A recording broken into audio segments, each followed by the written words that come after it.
मैं क्या कर रहा हूं? मैं दिए प्रज्वलित कर रहा हूं ताकि अंधकार को मिटा सकूं। अब आप कहेंगे कि इसमें कौन सी बड़ी बात है ना? परंतु इसमें महत्वपूर्ण बात समझने के लिए यह है कि मैं क्या नहीं कर रहा हूं, और मैं अंधकार नहीं कर रहा हूं। क्योंकि अंधकार को मिटाने के लिए प्रकाश का अस्त्र तो उठाना ही पड़ता है। बुराई को बुराई से नहीं, अच्छाई से जीता जाता है। अन्याय को अन्याय से नहीं, न्याय से लड़ा जाता है। क्रोध को क्रोध से नहीं, क्षमा का साथ लेना होता है। ठीक उसी प्रकार एक लोहा लोहे को काटता है, परंतु एक ठंडा लोहा ही गर्म लोहे को काट सकता है।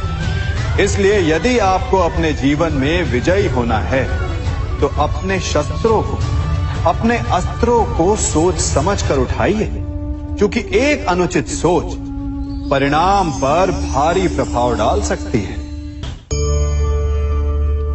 आप सब सोच रहे होंगे कि ये क्या मैं करने लगा?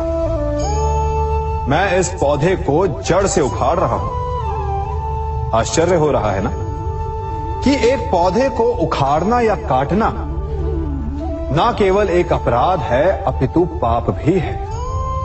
तो फिर मुझे ऐसा करने की क्या आवश्यकता पड़ गई? क्योंकि कई बार विनाश ही सृजन तक पहुंचाता है। यदि नया भवन बनाना हो तो पुराने भवन को गिराना पड़ता है।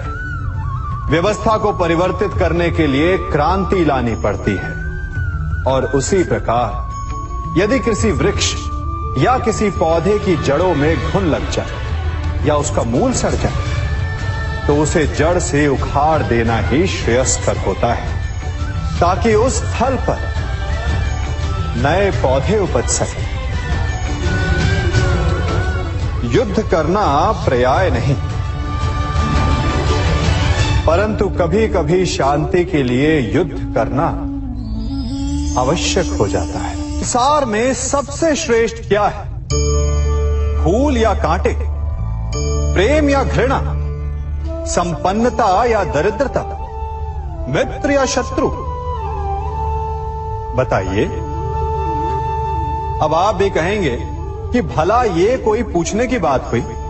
अवश्य, फूल, प्रेम, संपन्नता और मित्र ही श्रेष्ठ है।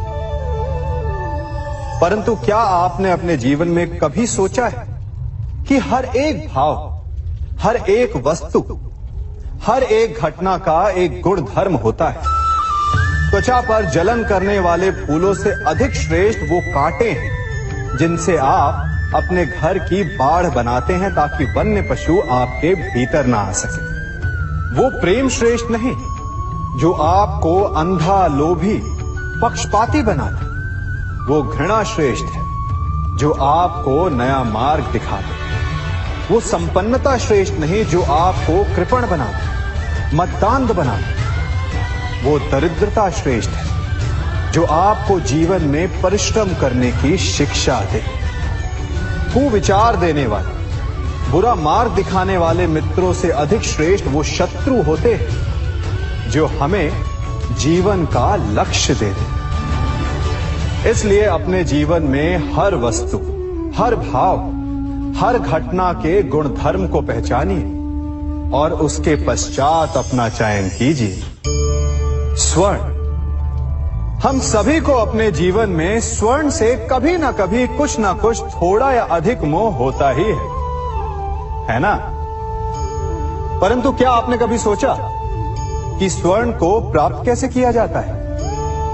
जब भूमिगत खदानों से स्वर्ण को निकाला जाता है तब वो एक पाषाण की भांति होता है।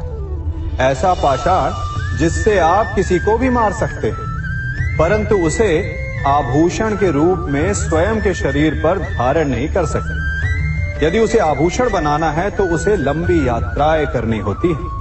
उस पाषाण को पिघलना होता है। सुनार के हथौड़ी की अनेकों चोटें खानी पड़ती है, फिर काट छाट, और उसके पश्चात जाकर वो ऐसा आभूषण बनता है जो हमें वर्षों तक, सदियों तक लुभाता रहता है। इसलिए यदि आपको समय पर विजय पानी है तो स्वयं के निर्माण पर समय देना होगा। हम सभी सुनते आए हैं कि जो वीर होता है, साहसी होता है, शौर्यवान होता है, उसके समक्ष सारा संसार झुकता है। वीर भोग्य वसुंधर। परंतु वीरता है क्या? शौर्य क्या है? साहस क्या है? साहस युद्ध नहीं, वीरता विजय नहीं, शौर्य कभी ना गिरना नहीं। साहस किसी चुनौती के समक्ष खड़े होने का भाव है, तो वीरता उस चुनौती को उत्तर देने के लिए पूर्ण परिश्रम लगा देना है। और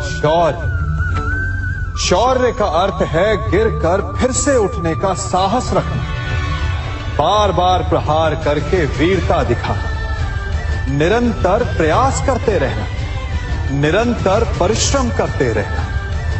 इसलिए विजयी होने से अधिक महत्वपूर्ण है शौर्यवान होना, क्योंकि जो शौर्यवान है उसे विजय मिलना निश्चित है।